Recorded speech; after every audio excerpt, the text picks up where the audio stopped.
Hello and welcome. ਮੈਂ ਹਾਂ ਹਮੇਸ਼ਾ ਬਾਜਵਾ ਚੌਧਰੀ। ਅੱਜ ਜਿਹੜੀ ਸੱਚੀ ਕਹਾਣੀ ਤੁਹਾਨੂੰ ਸੁਣਾਉਣੀ ਹੈ ਉਹ ਇੱਕ ਪੰਜਾਬੀ ਨੌਜਵਾਨ ਦੇ ਵਜੂਦ ਤੇ ਉਹਦੇ ਉਰੂਜ ਦੀ ਹੈ। ਉਰੂਜ ਯਾਨੀ ਉਹਦੀ ਪਛਾਣ ਦੀ, ਉਹਦੀ ਸ਼ਖਸੀਅਤ ਦੇ ਉੱਪਰ ਜਾਣ ਦੀ ਹੈ। ਅੱਜ ਇਹ ਕਹਾਣੀ ਸੁਣਾਉਣਾ ਬੇहद ਜ਼ਰੂਰੀ ਹੋ ਜਾਂਦਾ ਹੈ ਕਿਉਂਕਿ ਉਸ ਸ਼ਖਸੀਅਤ ਦਾ, ਉਸ ਨੌਜਵਾਨ ਦਾ ਵਜੂਦ ਤੇ ਉਹਦਾ ਉਰੂਜ ਅੱਜ ਦੋਨੋਂ ਸਵਾਲਾਂ ਦੇ ਘੇਰੇ ਵਿੱਚ ਨੇ। ਇਹ ਪੰਜਾਬ ਦਾ ਨੌਜਵਾਨ ਕਈ ਸਾਲ ਪਹਿਲਾਂ ਮੁਲਕ ਛੱਡ ਕੇ ਦੂਸਰੇ ਮੁਲਕ ਵਿੱਚ ਜਾ ਵਸਦਾ ਹੈ।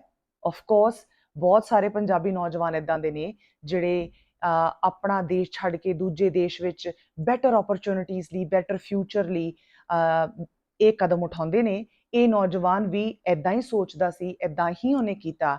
ਉਹ ਭਾਰਤ ਛੱਡ ਕੇ ਦੂਸਰੇ ਮੁਲਕ ਵਿੱਚ ਸੈਟਲਡ ਹੈ ਕਈ ਸਾਲਾਂ ਤੋਂ। ਪਰ ਕਹਾਣੀ ਸ਼ੁਰੂ ਹੁੰਦੀ ਹੈ ਮਾਰਚ 2022 ਤੋਂ। ਇਸ ਨੌਜਵਾਨ ਦੀ ਕਹਾਣੀ, ਉਹਦੇ ਵਜੂਦ ਤੇ ਉਹਦੇ ਉਰੂਜ ਦੀ ਕਹਾਣੀ ਸ਼ੁਰੂ ਹੁੰਦੀ ਹੈ ਮਾਰਚ 2022 ਤੋਂ, ਜਦੋਂ ਪੰਜਾਬ ਦੀ ਇੱਕ ਸੰਸਥਾ ਇਸ ਸ਼ਖਸ ਨੂੰ, ਵਿਦੇਸ਼ ਬੈਠੇ ਇਸ ਨੌਜਵਾਨ ਨੂੰ ਆਪਣੀ ਸੰਸਥਾ ਦਾ ਮੁਖੀ ਚੁਣ ਦਿੰਦੀ ਹੈ। ਮੁਖੀ ਚੁਣੇ ਜਾਣ ਤੋਂ ਠੀਕ 6 ਮਹੀਨੇ ਬਾਅਦ ਇਸ ਸ਼ਖਸ ਦੀ ਪੰਜਾਬ ਵਿੱਚ ਐਂਟਰੀ ਹੁੰਦੀ ਹੈ, ਪੰਜਾਬ ਵਿੱਚ ਲੈਂਡਿੰਗ ਹੁੰਦੀ ਹੈ। ਪੈਰਾਸ਼ੂਟ ਲੈਂਡਿੰਗ ਵੀ ਇਹਨੂੰ ਕਹਿ ਸਕਦੇ ਹਾਂ। ਜਦੋਂ ਇਹ ਸ਼ਖਸ ਪੰਜਾਬ ਪਹੁੰਚਦਾ ਹੈ ਤੇ ਔਪਚਾਰਿਕ ਤਰੀਕੇ ਨਾਲ ਇਸ ਸ਼ਖਸ ਨੂੰ ਗੱਦੀ ਨਸ਼ੀਨ ਕੀਤਾ ਜਾਂਦਾ ਹੈ, ਉਸ ਆਰਗੇਨਾਈਜੇਸ਼ਨ ਦਾ, ਉਸ ਸੰਸਥਾ ਦਾ ਮੁਖੀ ਬਣਾਇਆ ਜਾਂਦਾ ਹੈ। ਤੁਸੀਂ ਇਹ ਸਮਝੋ ਕਿ ਇਸ ਸ਼ਖਸ ਦੀ ਇੱਕ ਤਰ੍ਹਾਂ ਨਾਲ 6 ਮਹੀਨੇ ਦੇ ਵਿੱਚ ਪ੍ਰੋਪਰ ਟ੍ਰੇਨਿੰਗ ਕੀਤੀ ਜਾਂਦੀ ਹੈ ਤਾਂ ਕਿ ਜਿਸ ਸੰਸਥਾ ਦਾ ਕੰਮਕਾਰ ਸੰਭਾਲਣਾ ਹੈ, ਜਿਸ ਟੀਚੇ ਨੂੰ ਲੈ ਕੇ ਅੱਗੇ ਵਧਣਾ ਹੈ, ਉਹਦੀ ਕਹਿ ਲਓ ਕਿ ਹੋਮਵਰਕ ਕਰਾਇਆ ਜਾਂਦਾ, ਉਹਦੀ ਤਿਆਰੀ ਕਰਾਈ ਜਾਂਦੀ ਹੈ। ਇਹ ਸ਼ਖਸ ਜਦੋਂ ਪੰਜਾਬ ਆਉਂਦਾ ਹੈ ਤਾਂ ਇਹਦੀ ਸ਼ਖਸੀਅਤ ਦੇ ਵਿੱਚ 360 ਡਿਗਰੀ ਪਰਿਵਰਤਨ ਦੇਖਣ ਨੂੰ ਮਿਲਦਾ ਹੈ। ਇਹ ਸ਼ਖਸ ਬਿਲਕੁਲ ਪੰਜਾਬ ਦੇ ਕਿਸੇ ਵੀ ਆਮ ਅੱਜ ਦੇ ਨੌਜਵਾਨ ਨਾਲ ਰਿਲੇਟ ਕੀਤਾ ਜਾ ਸਕਦਾ ਹੈ। ਜੇ ਇਹ ਸ਼ਖਸ ਦੀ ਤੁਸੀਂ ਸੈਪਟੈਂਬਰ 2022 ਦੀਆਂ ਤਸਵੀਰਾਂ ਤੋਂ ਪਹਿਲੇ ਦੀ ਜ਼ਿੰਦਗੀ ਦੇਖੋ, ਅੱਜ ਦੇ ਨੌਜਵਾਨਾਂ ਵਾਂਗ ਇਸ ਸ਼ਖਸ ਦਾ ਇੱਕ ਲਾਈਫ ਸਟਾਈਲ ਸੀ, ਉਹਦੀ ਇੱਕ ਆਪਣੀ ਪਰਸਨੈਲਿਟੀ ਸੀ, ਉਹਦੀ ਆਪਣੀ ਇੱਕ ਸੋਸ਼ਲ ਮੀਡੀਆ ਫੈਨ ਫੋਲੋਇੰਗ ਸੀ, ਆਪਣੀਆਂ ਖਾਹਿਸ਼ਾਂ ਸੀ, ਆਪਣੇ ਸੁਪਨੇ ਸੀ। ਲੇਕਿਨ ਕੱਟ ਟੂ ਸੈਪਟੈਂਬਰ 2022, ਹੁਣ ਇਸ ਸ਼ਖਸ ਦੀ ਸ਼ਖਸੀਅਤ ਪੂਰੀ ਤਰ੍ਹਾਂ ਬਦਲੀ ਨਜ਼ਰ ਆਉਂਦੀ ਹੈ। ਕਈ ਲੋਕ ਤਾਂ ਇਸ ਸ਼ਖਸ ਦੇ ਲੁੱਕ ਨੂੰ ਕਿਸੇ ਨਾਲ ਰਿਲੇਟ ਕਰਕੇ ਦੇਖਦੇ ਨੇ ਕਿਉਂਕਿ ਇਸ ਸ਼ਖਸ ਨੇ ਹੁਣ ਨਾ ਸਿਰਫ ਅੰਮ੍ਰਿਤ ਧਾਰ ਲਿਆ ਹੈ, ਕੇਸ ਸਜਾ ਲਏ ਨੇ, ਬਲਕਿ ਬਾਣਾ ਵੀ ਪਾਇਆ ਹੋਇਆ ਹੈ। ਜੀ ਹਾਂ, ਤੁਸੀਂ ਸਹੀ ਸਮਝ ਰਹੇ ਹੋ। ਮੈਂ ਗੱਲ ਕਰ ਰਹੀ ਹਾਂ ਉਸ ਨੌਜਵਾਨ ਦੀ ਜਿਹਨੂੰ ਤੁਸੀਂ ਸਾਰੇ ਅੱਜ ਚੰਗੀ ਤਰ੍ਹਾਂ ਜਾਣਦੇ ਹੋ, ਪਛਾਣਦੇ ਹੋ। ਅੰਮ੍ਰਿਤਪਾਲ ਸਿੰਘ ਦੀ ਮੈਂ ਗੱਲ ਕਰ ਰਹੀ ਹਾਂ। ਵਾਰਿਸ ਪੰਜਾਬ ਦੀ ਗੱਲ ਹੋ ਰਹੀ ਹੈ। ਇਹ ਉਹ ਸੰਸਥਾ ਹੈ ਜਿਹਨੇ ਹੈਂਡ ਪਿਕ ਕਰਕੇ ਦੁਬਈ ਚੋਂ ਅੰਮ੍ਰਿਤਪਾਲ ਨੂੰ ਲਿਆਂਦਾ ਤੇ ਇਸ ਸੰਸਥਾ ਵਾਰਿਸ ਪੰਜਾਬ ਦਾ ਜਿਹੜੀ ਕਿ ਦੀਪ ਸਿੱਧੂ ਨੇ ਸ਼ੁਰੂ ਕੀਤੀ ਸੀ। ਦੀਪ ਸਿੱਧੂ ਦੀ ਅਨਟਾਈਮਲੀ ਡੈਥ ਦੀ ਵਜ੍ਹਾ ਨਾਲ ਉਹ ਜਗ੍ਹਾ ਖਾਲੀ ਹੋ ਗਈ ਸੀ ਕਿ ਹੁਣ ਲੀਡ ਕੌਣ ਕਰੇਗਾ, ਤੇ ਇਸ ਸ਼ਖਸ ਨੂੰ ਮੈਦਾਨ ਵਿੱਚ ਉਤਾਰਿਆ ਜਾਂਦਾ ਹੈ as their choice of being the leader. ਇਸ ਸੰਸਥਾ ਦਾ ਮੁਖੀ ਦੀ ਤਰ੍ਹਾਂ ਪੇਸ਼ ਕੀਤਾ ਜਾਂਦਾ ਹੈ। ਹੁਣ ਕਿਹਨਾਂ ਨੇ ਕੀਤਾ ਹੈ, ਇਹ ਬਹੁਤ ਸਾਰੇ ਸਵਾਲ ਹਲੇ ਮੈਂ ਤੁਹਾਨੂੰ ਦੱਸਾਂਗੀ ਇਸ ਸਟੋਰੀ ਦੇ ਬਾਅਦ 'ਚ, ਜਿਹਦੇ ਜਵਾਬ ਸਾਨੂੰ ਸਾਰਿਆਂ ਨੂੰ ਤਲਾਸ਼ਣ ਦੀ ਲੋੜ ਹੈ। ਹੁਣ ਵਾਰਿਸ ਪੰਜਾਬ ਦੇ ਸੰਸਥਾ ਦੀ ਵੀ ਗੱਲ ਕਰ ਲੈਂਦੇ ਹਾਂ। ਇੱਕ ਇੱਦਾਂ ਦੀ ਸੰਸਥਾ ਸੀ ਜਿਹੜੀ ਦੀਪ ਸਿੱਧੂ, ਬਕੌਲ ਦੀਪ ਸਿੱਧੂ, ਇਸ ਲਈ ਐਸਟੈਬਲਿਸ਼ ਕੀਤੀ ਗਈ ਸੀ ਤਾਂ ਕਿ ਸਮਾਜਿਕ ਕੰਮ ਕੀਤੇ ਜਾ ਸਕਣ, ਇਹਦੇ ਜ਼ਰੀਏ ਸਮਾਜ ਭਲਾਈ, ਸੋਸ਼ਲ ਵੈਲਫੇਅਰ ਦੇ ਇਨੀਸ਼ੀਏਟਿਵਸ ਲਏ ਜਾ ਸਕਣ। ਅੱਜ ਸਮਾਜ ਦੀ ਭਲਾਈ ਦੇ ਨਾਮ ਤੇ ਅੰਮ੍ਰਿਤਪਾਲ ਜਦੋਂ ਪੰਜਾਬ 'ਚ ਕਿਤੇ ਵੀ ਬੋਲਦੇ ਨਜ਼ਰ ਆਉਂਦੇ ਨੇ ਤੇ ਆਫ ਕੋਰਸ ਉਹ ਗੱਲ ਕਰਦੇ ਨੇ ਕਿ ਐਂਟੀ ਡਰੱਗ ਆਪਣਾ ਸੈਂਟੀਮੈਂਟ ਸ਼ੇਅਰ ਕਰਦੇ ਨੇ। ਨਾਲ ਦੇ ਨਾਲ ਉਹ ਲੋਕਾਂ ਨੂੰ ਗੁਰੂ ਘਰ ਵੱਲ ਵਾਪਸ ਮੁੜਨ ਦੇ ਲਈ ਸੁਨੇਹੇ ਦਿੰਦੇ ਨਜ਼ਰ ਆਉਂਦੇ ਨੇ। ਸਿੱਖ ਧਰਮ ਦਾ ਪ੍ਰਚਾਰ ਤੇ ਪ੍ਰਸਾਰ ਕਰਦੇ ਨਜ਼ਰ ਆਉਂਦੇ ਨੇ। ਲੋਕਾਂ ਨੂੰ ਅੰਮ੍ਰਿਤ ਛਕਣ ਲਈ ਇਨਸਟੀਗੇਟ ਕਰਦੇ ਨਜ਼ਰ ਆਉਂਦੇ ਨੇ। ਮੋਟੀਵੇਟ ਕਰਦੇ ਨਜ਼ਰ ਆਉਂਦੇ ਨੇ, ਯੂਥ ਖਾਸਾ ਮੋਟੀਵੇਟ ਨਜ਼ਰ ਵੀ ਆਉਂਦਾ ਹੈ। ਪਰ ਸਵਾਲ ਇਹ ਹੈ ਕਿ ਹੁਣ ਸਵਾਲਾਂ ਵਾਲੇ ਪਾਸੇ ਆਉਂਦੇ ਹਾਂ, ਕਿਉਂਕਿ ਅੱਜ ਦੀ ਕਹਾਣੀ 'ਚ ਮੇਰੇ ਕੋਲ ਮੋਰਲ ਆਫ ਦ ਸਟੋਰੀ ਨਹੀਂ ਹੈ। ਮੈਂ ਚਾਹਾਂਗੀ ਕਿ ਤੁਸੀਂ ਆਪਣੇ ਵਿਵੇਕ ਨਾਲ, ਆਪਣੇ ਸੂਝ-ਬੂਝ ਨਾਲ ਇਹਦੇ 'ਚੋਂ ਕਨਕਲੂਜਨ ਕੱਢੋ, ਜਾਂ ਐਟਲੀਸਟ ਸੋਚੀਏ ਆਪਾਂ ਸਾਰੇ ਕਿ ਕੌਣ ਨੇ ਇਹ ਵਾਰਿਸ ਪੰਜਾਬ ਦੇ, ਤੇ ਕੀ ਤੁਸੀਂ ਜਾਂ ਮੈਂ ਘੱਟ ਵਾਰਿਸ ਹਾਂ ਆਪਣੇ ਪੰਜਾਬ ਦੇ? ਕਿ ਜਦੋਂ ਕੋਈ ਸ਼ਖਸੀਅਤ ਆ ਕੇ ਕਹਿੰਦੀ ਹੈ ਕਿ ਮੈਂ ਵਾਰਿਸ ਆ ਪੰਜਾਬ ਦਾ, ਤੇ ਮੇਰੇ ਨਾਲ 3 ਕਰੋੜ ਪੰਜਾਬੀ ਨੇ ਪੰਜਾਬ ਦੇ ਵਿੱਚ ਰਹਿਣ ਵਾਲੇ, ਤੇ ਕੀ ਆਪਾਂ ਇਹ ਗੱਲ ਨੂੰ ਮੰਨ ਲੈਣਾ ਹੈ? ਸੋਚਣ ਦਾ ਵਿਸ਼ਾ ਹੈ। ਸਵਾਲ ਜਿਹੜੇ ਮੈਂ ਤੁਹਾਡੇ ਤੱਕ ਅੱਜ ਪਹੁੰਚਾਉਣਾ ਚਾਹ ਰਹੀ ਸੀ, ਉਹ ਸਵਾਲ ਨੇ ਇਸ ਸ਼ਖਸ ਦੇ ਵਜੂਦ ਤੇ, ਜਿੱਦਾਂ ਕਿ ਮੈਂ ਕਿਹਾ, ਉਰੂਜ ਤੇ ਸਵਾਲ ਉੱਠੇ ਹੋਏ ਨੇ, ਵਜੂਦ ਤੇ ਇਸ ਤਰ੍ਹਾਂ ਉੱਠੇ ਹੋਏ ਨੇ ਕਿ ਕੀ ਇਹ ਸ਼ਖਸੀਅਤ ਕਿਸੇ ਤਾਕਤਵਰ ਪਾਰਟੀ ਕਹਿ ਲਓ, ਆਰਗੇਨਾਈਜੇਸ਼ਨ ਕਹਿ ਲਓ, ਆਊਟਫਿਟ ਕਹਿ ਲਓ, ਕਿ ਇਹ ਸ਼ਖਸੀਅਤ ਸਾਡੇ ਲਈ ਘੜੀ ਗਈ ਹੈ? ਕਿ ਇਹ ਅੰਮ੍ਰਿਤਪਾਲ ਇੱਕ ਔਰਾ ਹੈ ਜਿਹੜਾ ਸਾਡੇ ਸਾਰਿਆਂ ਦੇ ਸਾਹਮਣੇ ਕ੍ਰੀਏਟ ਕੀਤਾ ਗਿਆ ਹੈ? 5 ਮਹੀਨੇ ਤਕਰੀਬਨ ਹੋ ਗਏ ਨੇ ਅੰਮ੍ਰਿਤਪਾਲ ਸਿੰਘ ਨੂੰ ਪੰਜਾਬ ਵਿੱਚ ਆਏ ਹੋਏ, ਤੇ 5 ਮਹੀਨਿਆਂ ਵਿੱਚ ਇਹਨੂੰ ਮਾਰਕੀਟਿੰਗ ਗਿਮਿਕ ਕਹੀਏ ਜਾਂ ਕੀ ਕਹੀਏ, ਇਹਨੂੰ ਕਿੱਦਾਂ ਸਮਝੀਏ? ਸੋਸ਼ਲ ਮੀਡੀਆ ਦਾ ਇਸਤੇਮਾਲ ਹੁੰਦਾ ਹੈ, ਟੈਲੀਵਿਜ਼ਨ ਮੀਡੀਆ ਦਾ ਇਸਤੇਮਾਲ ਹੁੰਦਾ ਹੈ, ਭਰਪੂਰ ਇਸਤੇਮਾਲ ਹੁੰਦਾ ਹੈ। ਅੰਮ੍ਰਿਤਪਾਲ ਦੀਆਂ ਸਪੀਚਸ, ਉਹਨਾਂ ਦਾ ਕਿਸ ਤਰ੍ਹਾਂ ਨਾਲ ਲਬੋ ਲਬਾਬ ਹੈ, ਕਿਸ ਤਰ੍ਹਾਂ ਫੋਲੋਅਰਸ ਨੇ, ਕਿੱਦਾਂ ਉਹਨਾਂ ਦੇ ਨਾਲ ਯੂਥ ਦੀ ਸ਼ਕਤੀ ਹੈ, ਇਹ ਸਾਰਾ ਕੁਝ ਪ੍ਰੋਜੈਕਟ ਕੀਤਾ ਜਾਂਦਾ ਹੈ। ਕੀ ਇਹ ਪ੍ਰੋਜੈਕਸ਼ਨ ਹੈ ਜਾਂ ਇਹ ਹਕੀਕਤ ਹੈ? ਸਮਝਣ ਦੀ ਲੋੜ ਇਹ ਹੈ, ਤੁਸੀਂ ਵੀ ਪੰਜਾਬੀ, ਮੈਂ ਵੀ ਪੰਜਾਬੀ। ਪਿਛਲੇ 5 ਮਹੀਨਿਆਂ ਵਿੱਚ ਇਸ ਅੰਮ੍ਰਿਤਪਾਲ ਸਿੰਘ ਦੇ ਔਰਾ ਨੂੰ ਕ੍ਰੀਏਟ ਕੀਤਾ ਜਾਂਦਾ ਹੈ। ਮਾਸਟਰਮਾਈਂਡ ਕੌਣ ਹੈ? ਕੀ ਅੰਮ੍ਰਿਤਪਾਲ ਖੁਦ ਆਪਣੇ ਸੈਂਟੀਮੈਂਟ ਜੋ ਕਹਿ ਰਹੇ ਨੇ ਉਹੀ ਹਕੀਕਤ ਹੈ, ਜਾਂ ਪਰਦੇ ਦੇ ਪਿੱਛੇ ਕੋਈ ਤਾਕਤਾਂ ਨੇ? ਮੈਂ ਨਹੀਂ ਜਾਣਦੀ। ਮੈਂ ਇਹ ਪੋਲੀਟੀਕਲ ਵਿਚਾਰਧਾਰਾ ਰੱਖਦੀ ਹਾਂ, ਬੀਇੰਗ ਅ ਜਰਨਲਿਸਟ। ਮੇਰਾ ਵੈਸੇ ਵੀ ਧਰਮ ਕਹਿੰਦਾ ਹੈ ਕਿ ਹਰ ਇੱਕ ਚੀਜ਼ ਨੂੰ ਐਨਾਲਿਟੀਕਲ ਹੋ ਕੇ ਸੋਚੀਏ, ਸੈਂਟੀਮੈਂਟਲ ਹੋ ਕੇ ਗੱਲ ਨਹੀਂ ਬਣਨੀ। ਕਿਉਂਕਿ ਮੈਂ ਵੀ ਸਿੱਖ ਹਾਂ, ਤੇ ਜੇ ਸਿੱਖ ਕੌਮ ਨੂੰ ਇੱਕ ਹੁਕਮ ਹੋਇਆ ਹੈ ਕਿ ਸਭ ਸਿੱਖਨ ਕੋ ਹੁਕਮ ਹੈ ਗੁਰੂ ਮਾਨਿਓ ਗ੍ਰੰਥ, ਮੇਰੇ ਗੁਰੂ ਤੇ ਗੁਰੂ ਗ੍ਰੰਥ ਸਾਹਿਬ ਨੇ। ਸੋ ਕੀ ਐਦਾਂ ਦੀ ਕੋਈ ਸਪੇਸ ਹੈ ਸੀ ਜਿਹੜੀ ਕ੍ਰੀਏਟ ਕੀਤੀ ਗਈ ਹੈ? ਐਦਾਂ ਦਾ ਕੋਈ ਖਾਲੀਪਨ ਸੀ ਜਿਹਦੇ 'ਚ ਅੰਮ੍ਰਿਤਪਾਲ ਸਿੰਘ ਦੀ ਸ਼ਖਸੀਅਤ ਨੂੰ ਫਿੱਟ ਕੀਤਾ ਗਿਆ ਉਸ ਸਾਂਚੇ ਦੇ ਵਿੱਚ? ਇਹ ਸੋਚਣ ਦੀ ਲੋੜ ਹੈ। ਹੁਣ ਜੇ ਆਪਾਂ ਗੱਲ ਕਰੀਏ ਕਿ ਕੋਈ ਆਰਗੇਨਾਈਜੇਸ਼ਨ ਬਣਦੀ ਹੈ, ਸਮਾਜਿਕ ਸੰਸਥਾ ਹੈ, ਉਹਨਾਂ ਦਾ ਤਾਂ ਬੜਾ ਕਲੀਅਰ ਹੋਏਗਾ ਕਿ ਰੂਪਰੇਖਾ, ਕਿ ਉਹਨਾਂ ਦੀ ਆਰਗੇਨਾਈਜੇਸ਼ਨ ਦੇ ਵਿੱਚ ਸਿਲੈਕਸ਼ਨ ਕਮੇਟੀ 'ਚ ਕੌਣ ਹੈ, ਕੌਣ ਉਹਦੇ ਮੋਹਤਵਾਰ ਬੰਦੇ ਨੇ।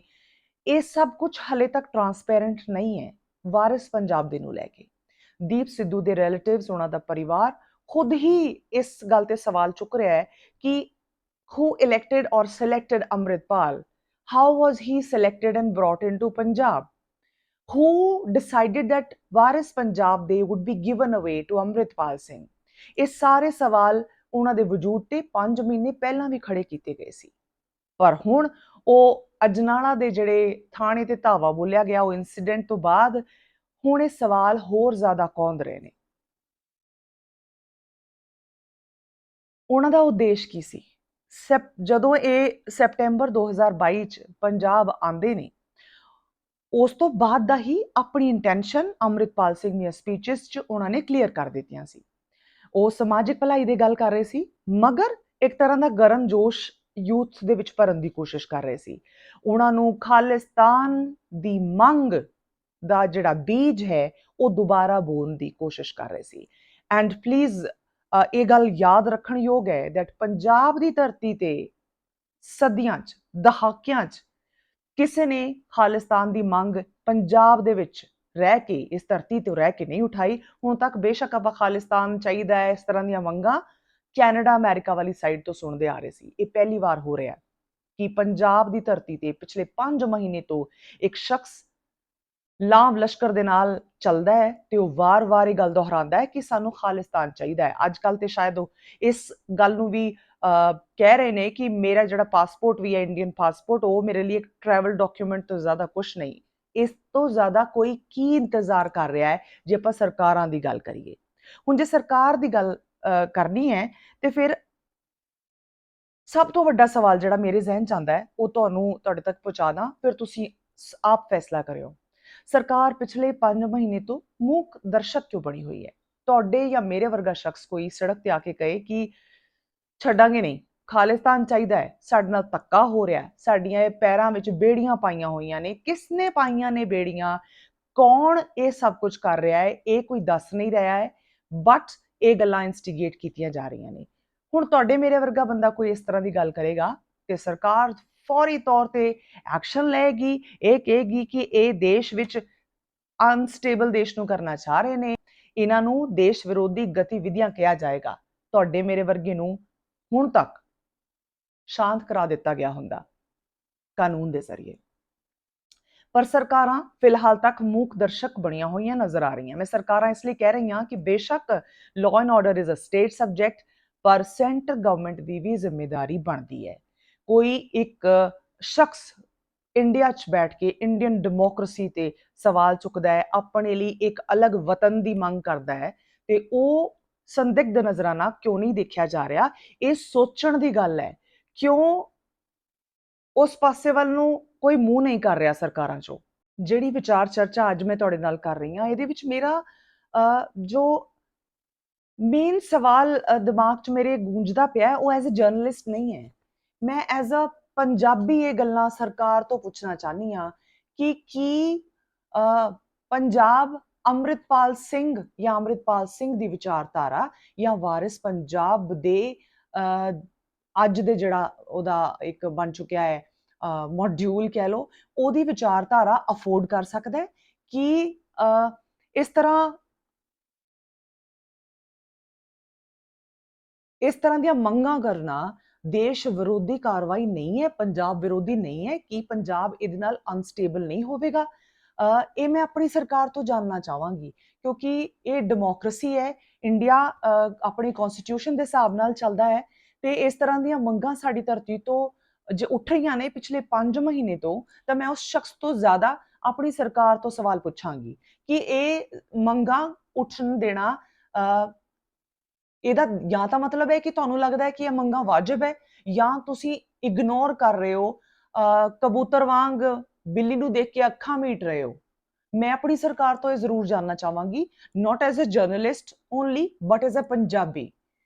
ਅੱਛਾ, ਇੱਕ ਹੋਰ ਬੜੀ ਫਨੀ ਗੱਲ ਲੱਗਦੀ ਹੈ ਮੈਨੂੰ, funny with an anger in it, ਕਿ ਪੰਜਾਬ ਸਰਕਾਰ ਕਹਿੰਦੀ ਹੈ ਜੀ ਹਥਿਆਰਾਂ ਦੇ ਉੱਤੇ ਲਿਖੇ ਗਾਣੇ ਬੈਨ ਕਰ ਦੇਣੇ ਚਾਹੀਦੇ ਹੈ, it's not good for our culture. Gun culture ਇਹ ਪ੍ਰਮੋਟ ਹੁੰਦਾ ਹੈ ਗਾਣਿਆਂ ਦੇ ਜ਼ਰੀਏ।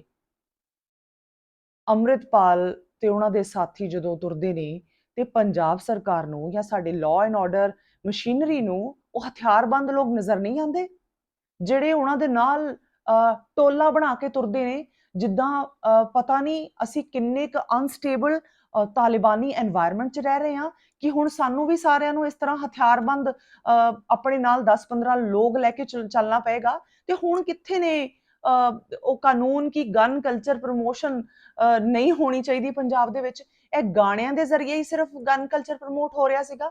ਹੁਣ ਤੁਸੀਂ ਦੱਸੋਗੇ ਕਿ ਹਰ ਇੱਕ ਆਊਟਫਿਟ, ਹਰ ਇੱਕ ਆਰਗੇਨਾਈਜੇਸ਼ਨ ਆਪਣੇ ਨਾਲ, ਆਪਣੇ ਮੁਖੀਆਂ ਦੇ ਨਾਲ ਇਸ ਤਰ੍ਹਾਂ ਦਾ ਲਾਮ ਲਸ਼ਕਰ ਆਪਣਾ ਖੜਾ ਕਰ ਦੇਗੀ, and you will just sit ਕੁਆਇਟਲੀ on the corner, eat popcorns and look at it? I do not know if this could be termed as right or wrong.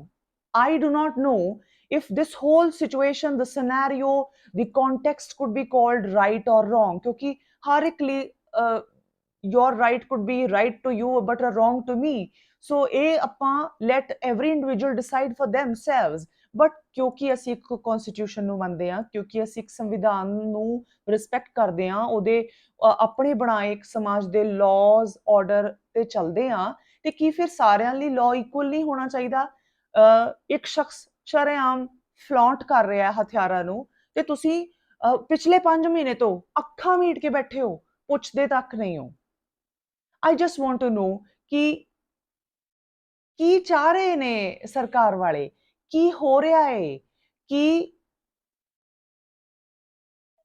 ਕੋਈ ਵੱਡੀਆਂ ਸ਼ਕਤੀਆਂ ਨੇ ਜਿਹੜੀਆਂ ਵਾਰਿਸ ਪੰਜਾਬ ਦੇ ਇਸ ਵੇਲੇ ਮੌਜੂਦਾ ਆਊਟਫਿਟ ਮੈਂ ਕਹਾਂਗੀ ਉਹਨੂੰ ਸਪੋਰਟ ਕਰ ਰਿਹਾ ਹੈ ਤੇ ਕੀ ਭਾਰਤ ਐਡੀ ਵੱਡੀ ਡੈਮੋਕ੍ਰੇਸੀ ਇਸ ਗੱਲ ਦੀ ਜੜ ਤੱਕ ਪਹੁੰਚ ਕੇ ਤੇ ਗੱਲ ਕਲੀਅਰ ਨਹੀਂ ਕਰੇਗੀ ਜਨਤਾ ਨੂੰ ਕਿਉਂਕਿ ਪੰਜਾਬ ਨੂੰ ਅਸੀਂ ਖੁਸ਼ਨੁਮਾ ਚੰਗੀਆਂ ਖਬਰਾਂ ਲਈ ਪ੍ਰੋਗਰੈਸ ਲਈ ਜਾਣਨਾ ਚਾਹੁੰਦੇ ਹਾਂ ਨਾ ਕਿ ਇਸ ਗੱਲ ਲਈ ਕਿ ਇੱਕ ਥਾਣੇ ਤੇ ਧਾਵਾ ਬੋਲ ਦਿੱਤਾ ਗਿਆ ਨਾ ਕਿ ਇਸ ਗੱਲ ਲਈ ਕਿ ਤੁਸੀਂ ਸਾਰੇ ਜਿਹੜੇ ਪੰਜਾਬ ਚ ਇੰਨੇ ਸਾਲਾਂ ਤੋਂ ਰਹਿ ਰਹੇ ਹੋ you are fools and I know better than you while I was sitting in some other country and I brought in to Punjab to tell you that you need a separate country.